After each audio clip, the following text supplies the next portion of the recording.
Tout mon travail commence par un dessin. Un dessin, c'est un espace pour moi pour réfléchir, pour pouvoir imaginer et aller vraiment au-delà de la matière et mon imagination. Donc, j'essaie toujours de me laisser libre et improviser sur le papier, sur une page blanche.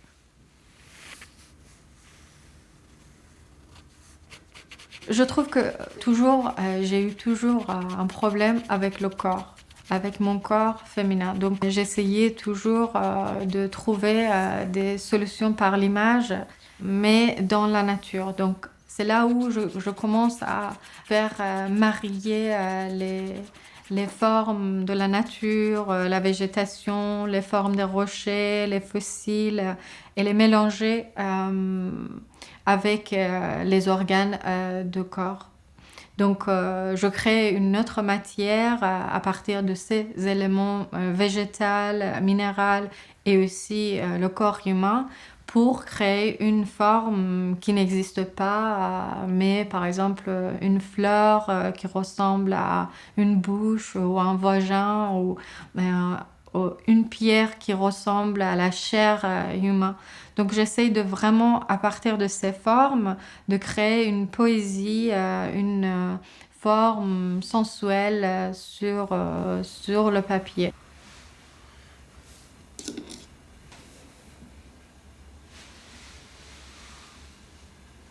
C'est intégré en moi et dans mon travail. Donc, moi, que je suis née dans une famille, dans une société iranienne, donc là où le corps est un sujet tabou, donc on n'en parle pas, on essaie de le supprimer, donc c'est quelque chose vraiment qu'on a peur.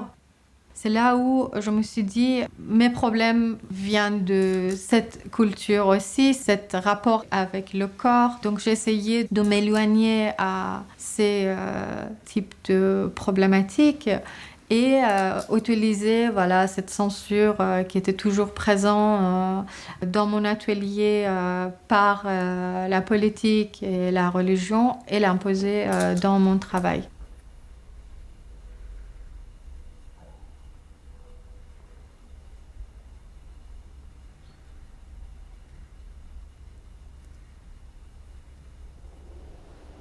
Par exemple, le noir qui est toujours dans mon travail, le noir qui est venu de la censure, le noir qui est venu d'un espace pour cacher. Là, le noir devient comme un espace plus mystérieux, un espace plus intime pour pouvoir réveiller nos sens.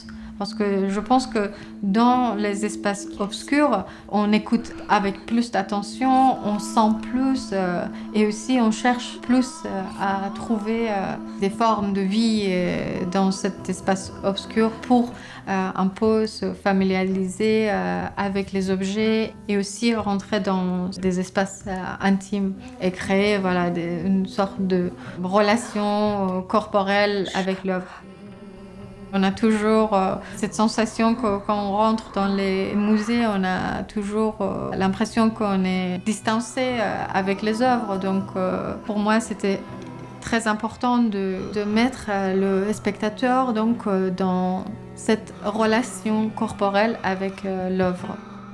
Parfois, mon travail prend une forme olfactive, parfois ça touche à la toucher, donc à chaque fois, ça dépend de l'œuvre.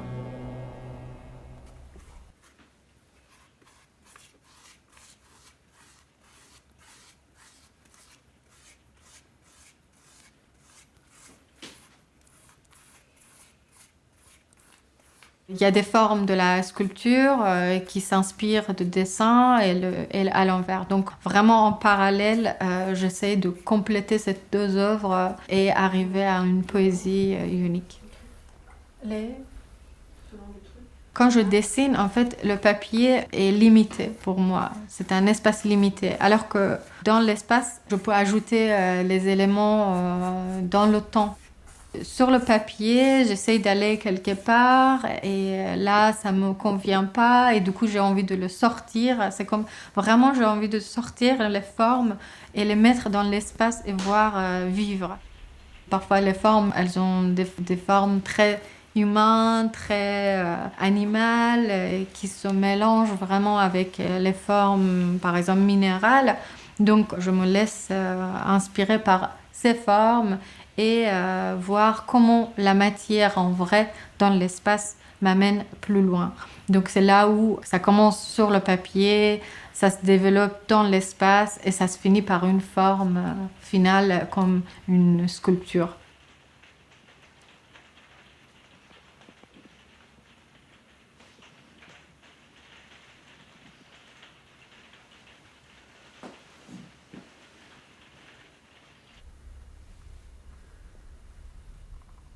Toujours, les frontières me perturbent, les frontières entre les vivants et non vivants. Toujours, je me posais cette question, est-ce que, par exemple, si une pierre qui est inerte pourrait nous apporter une sorte de vie ou pas? C'est pourquoi toujours j'avais envie de revenir à mes origines, à nos origines, sur la Terre, et utiliser par exemple les pierres et les fossiles dans mon travail et voir comment eux, ils présentent une sorte de vie. Par exemple, une installation que j'ai faite il y a quelques années qui montre une sorte de forme comme une météorite.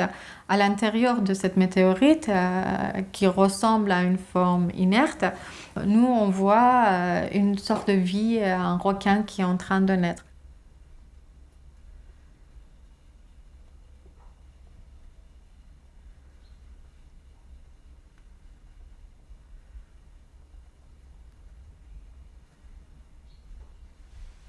Je suis une femme et je m'exprime en tant qu'une femme. Et je trouve que on a besoin de cette féminité, on a besoin de la féminité et la poésie dans ce monde.